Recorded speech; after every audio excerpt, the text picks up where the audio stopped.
guys, welcome back or welcome to my channel. Today I have a little different video. I'm actually sitting down to talk to you guys. I haven't done a sit down video in a very long time. If you guys aren't aware, or if you guys don't follow me on Instagram, which you probably should be doing if you're watching this video, I asked you guys on Instagram all sorts of relationship kinds of questions, and you guys had a lot to say and a lot of questions, so I'm going to be answering them as best as I can. I'm gonna try my best to like have sections of the video. So like first section will be kind of like talking stage, like how to like know if a guy likes you or whatever, like what happens if this guy does this to you and stuff like that. Maybe like relationships and like how to maintain and how to build a healthy relationship, and then breakups and stuff like that. Not saying that that's how life goes, but I mean, it kind of does. I have so many responses. We're gonna try our best to get through them and answer as much as we can. I will be talking about like my experience, because I know you guys know that I've recently gone through a breakup. A lot of you guys asked for my experience in it, so I'll be giving my 2 cents and like what helped me. First question is how to shoot your shot with someone. I guess this is kind of like, it depends on your personality type of question, because I would say it varies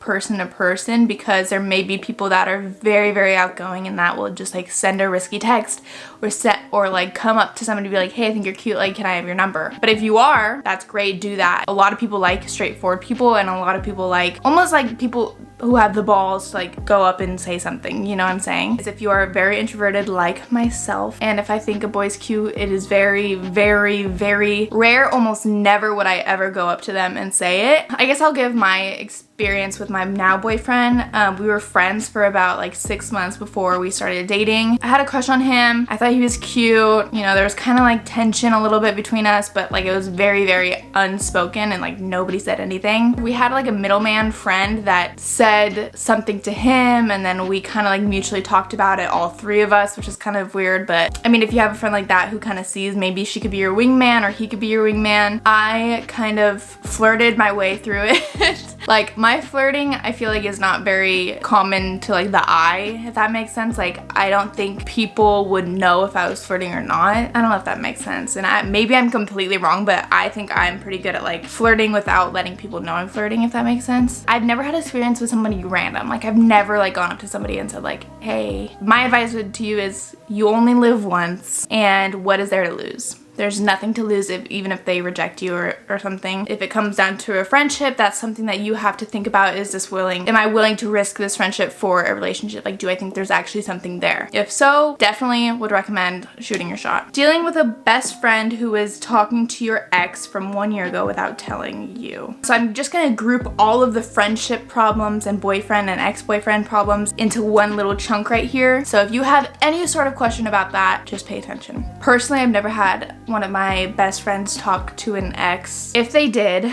I would seriously talk to the friendship first, because a boy is not as important, I think, as a friendship is. If he's your ex for a reason, but I do think that you shouldn't give him the power to ruin a friendship between you and another girl or whatever. Talk to the friend and say, hey, this is what I'm feeling. I just want to let you know that this really hurts my feelings, and I don't appreciate you doing that. Like, even though we are broken up, it's still a level of respect that you have for me. You never know. She could be like, oh my god, I'm so sorry, it won't happen again. And then that's it. And then all you're like, oh my god, I was so worried, and for what? And if they don't respect you and like your boundaries and whatever, then they're not a friend. This is a good one. How can I stay happy when I'm single? This is a really tough one, because I have struggled with this a lot. I was completely happy when I was single. Before my boyfriend now, I was single for like 4.5 years. I was single. Like I had not dated anybody, like not boyfriend and girlfriend with anybody. And I think that I got really comfortable just being by myself, and honestly, like I didn't really crave a relationship or really want one. I look back and I'm grateful for that single life that I did have, while everyone else around me was like in relationships and everything, in high school relationships or finding a college boyfriend or whatever. I really had that time to just like myself, and a lot of my friends moved away for college, and so I was literally just home by myself and like did not have really any friends. Like I had a couple friends, just like fed that effort into my family, and I fed that effort into friendships. I really blossomed new friendships with like old friends, if that makes sense. And I think that's really good, is to get close with your family, get close to any friends that you have around you, because friendships, I swear to you, friendships have a different fulfillment than relationship that you would have. It fills a different void. Okay, sorry, I changed it to red. How to know someone likes you? This is like the general question I was looking for. Another question is things guys do that tell you they're into you. This is a really hard question, and I get this question a lot. It's really hard to generalize boys and men into one like assumption, if that makes sense. I think it varies. Again, this sucks to say, but I think it varies from boy to boy. They could either be really, really easy to read and like just may give you all of the signals like on the table, or just tell you straight up, or there can be guys that you literally would never know to like you. Boys will also like make an effort to talk to you if they really do like you. No boy's just gonna like not talk to you if they like you. To really pay attention to that, if he's not making any effort, not texting you back or not replying, I think it's really important to pick up those clues, because it's not like, oh, he's probably busy. Like if they really liked you, they would make time to respond to you. They might be looking at you a little longer than they do another person. They might be talking to you more than another person. If you guys are in a group, that's a horrible answer, but it really does depend from boy to boy. I mean, if you're curious, maybe just ask them. How can you accept that you'll be able to find love again and other people will like you?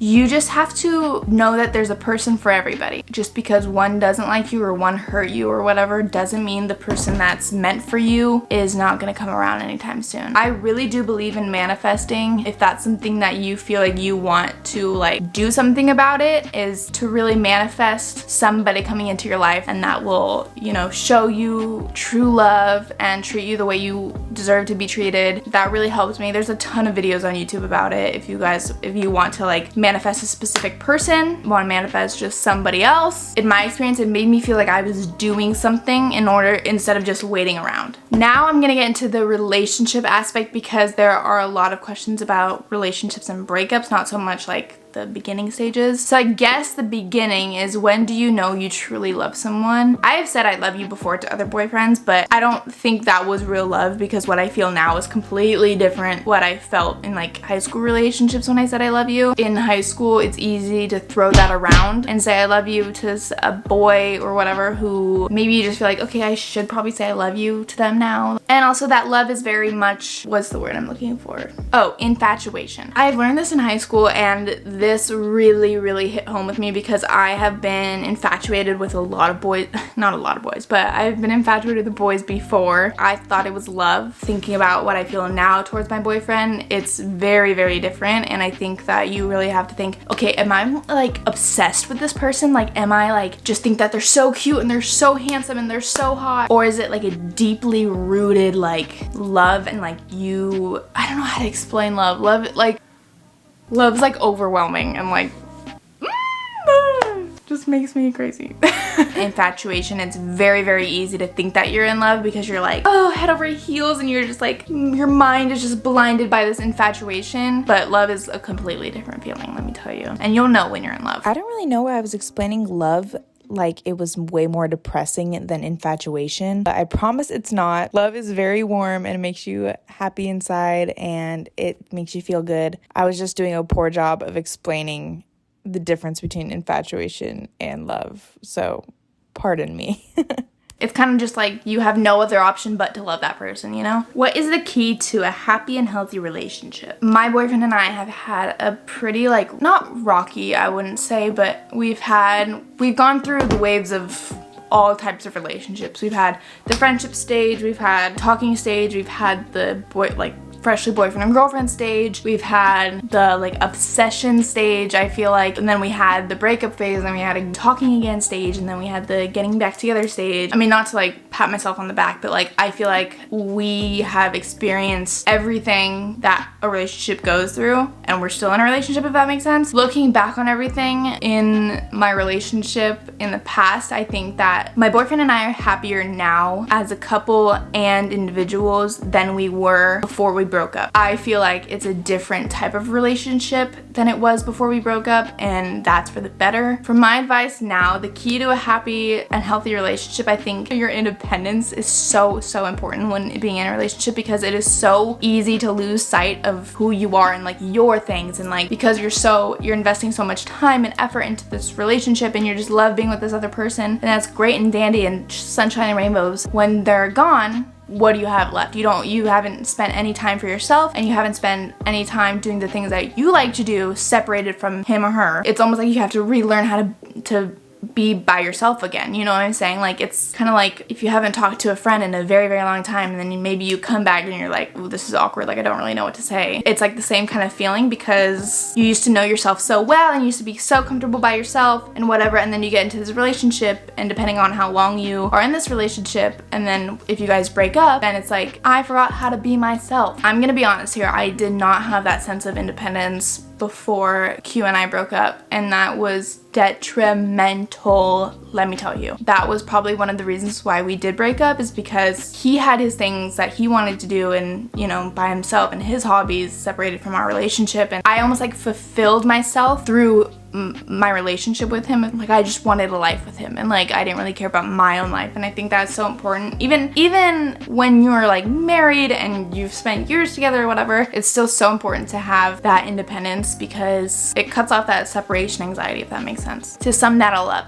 independence is key. And I know a lot of people say, love yourself before you love other people. Yes, that's completely true, but I think the better term for it is to maintain your independence. Ways to stay connected / keep things interesting in a long-term relationship. So I'd say keep things interesting by like doing things that you two have never done before. Keeps things exciting. Go on a trip to a place you've never been before.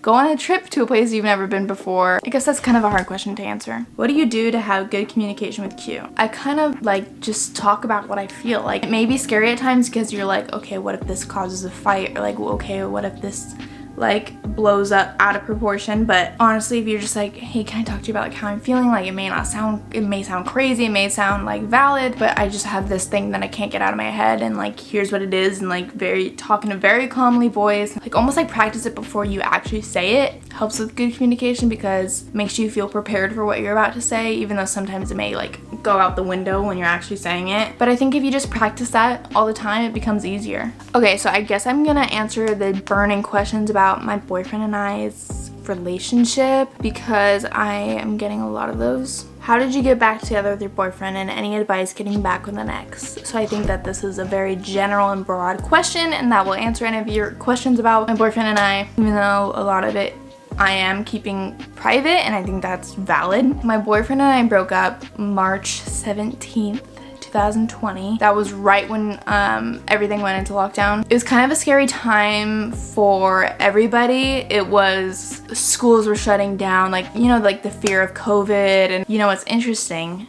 That day I was going over to Q's house, or that night, my mom was like, McKenzie, like, I don't feel comfortable with you going. Like, I have this weird feeling about you going to Q's. Like, it's just like, it doesn't seem right. Like, I think you should stay home. I was like, Mom, like, oh my God, you're fine. It's fine. So I went, and something, I guess I'm like explaining this. Basically, we broke up because there was just a lot of like I said, lack of independence. We lost that open communication. The breakup was very beneficial for us in the long run. In the middle of the breakup, it was the worst thing to ever happen to me. It was the most pain I've felt in a very long time. And it's a different kind of pain also. Like, nobody really prepares you for your first like breakup, long-term boyfriend and whatever. My boyfriend and I never really stopped talking during my breakup, or during our breakup, sorry. Yeah, we were like constantly seeing each other, just like talking and hanging out kind of as friends. I mean, there were definitely times where we're like, I don't want to say that, never mind. We never really went like even a few days without seeing each other, and it was almost like kind of like a clue, like we couldn't stop seeing each other even though we were broken up. I definitely had a hard time mentally with the breakup, because I was watching all these advice videos and everything, and trying to do like the no contact rule, where it's like you go completely radio silent for 30 days, you don't talk to them, you don't respond to their text calls, and you do that for 30 days and it'll make them miss you apparently. About 2.5 months after we broke up, we started like talking again, kind of. Not to rat you out, Q, but Q said that he missed me first. as he should. But he did say that he missed me. And actually, a fun fact, actually really, really sad fact, we were hanging out and I was like crying, secretly crying. I was like, tears were rolling down, and I was like, I gotta tell this boy I can't see him anymore. Like, I gotta like cut the ties. Like, I cannot be hanging out with him as friends when I'm still in love with him and whatever, and like not over him. So I literally was about to say it, and he goes, Kenzie, I think I miss you. And I'm like, yes, my manifesting worked. I guess I just explained my whole entire breakup. The question was, how did you get back together with your ex? Any advice getting back with an ex? Not to sound weird, but I manifested it. Like, I knew he was the one for me. I was like, okay, cannot let this boy out of my sight. Just kidding. Like, something doesn't feel right about this breakup. Like, but there was something about Q that was just like, I need to get him back. And the only way that I could, without him like feeling like I was trying to get him back, was by manifesting. And I will link the girl I followed in the description box. I watched her manifesting videos like every single day during my breakup. It made me just feel so much better. It made me like get through the day, if that makes sense, because I was like, okay, like yes, like he is the one for me. He's gonna come back. Like, I know he's gonna come back. That is my manifestation testimony. Do you think getting back with an ex is valid after you two have grown up a bit? Yes, I think that sometimes you do need to break up to realize what you guys had or what you're missing out on. I think growing up is always beneficial. Best tip for focusing on yourself rather than other person after a breakup. Honestly, even though I didn't do this, I do think that removing them off of social media does a lot, because you're not constantly seeing and wondering what they're up to, not checking social media, see if they like posted or anything, because everyone kind of acts differently after a breakup. Like, everyone like starts randomly posting so much on social media after a breakup, or like girls start posting more pictures of themselves, or like, you know, boys start just like posting what they're doing more. Removing them off of social media is extremely beneficial and will help you in the long run. If you're not on bad terms, maybe you'd be like, hey, sorry, I just have to remove you on social media. Like, no hard feelings at all. Like, I just can't see your stuff right now. Like, I need to get over you. And then if they're understanding, they'll be like, okay, yeah, no worries. What was the hardest part about getting back together with Q after the breakup? Definitely the trust was really hard, because I was scared that we were gonna get back together and then he was gonna do the same thing and realize that he didn't want to get back together. If I could give anybody advice I heard while like going through a breakup, is to gain your power back. If they're the one who broke up with you and you're sad about it, gain that power back. Don't let them control the relationship. Don't let them get to decide when they want to get back together with you. And don't let them decide when they want to talk to you or when they want to hang out with you. Like, if they say, hey, I want to hang out with you, and then you decide, you know, like, gain that power back. Even if you're so desperate for them and you feel like really gross about yourself, you can always gain that power back. How to know you're really over your ex and tips to get over them. I think watching those videos on YouTube are super helpful and really did help me. Confiding in family and friends also helped. I know I talked about this a lot, but I really focused on my friendship with Allie, and her and I are closer than we ever have, even still. And like, me getting back together with my boyfriend didn't affect that at all. Yeah, putting that effort into friends and family really takes your mind off of things, and do things that you normally wouldn't do. Like, if you were in a relationship, hang out with friends that you normally wouldn't. Try new experiences, go to different places. Don't go to the same places that you went to with your ex, because if you create those new memories with people or just yourself, the memories with the other person kind of like fades, if that makes sense. And I'm gonna end on a good note. Favorite part about being in a relationship. My favorite part about being in a relationship is sharing life with another person, getting to experience like somebody else's like childhood, somebody else's family, friends, just like almost experiencing a life outside of your own. I really enjoy that, and I think, you know, I love and I love loving people, and I just love being in love. Like, I love caring for somebody. I love like doing things for other people, and, you know, making another person happy or happier. Yeah, that's just the Sag in me. That is it. That's not all of the questions, but I try to generalize as much as I could. I hope you guys enjoyed this video. Let me know if you guys have any other questions that I didn't even become close to answering in the comments down below, and we can chat and I can give my little advice there. Make sure you guys are following me on Instagram. I post very frequently on there, and I do lots of things like this. We get to chat and everything. So my Instagram will be right here. Make sure you guys are following me on TikTok. Also very active on there. Yeah, I love you guys so much. And just know that just because a boy doesn't like you, it doesn't mean you aren't loved and aren't appreciated. I love you and I appreciate you. I hope you guys have the best day ever or night ever, and I will see you guys in my next video. Bye.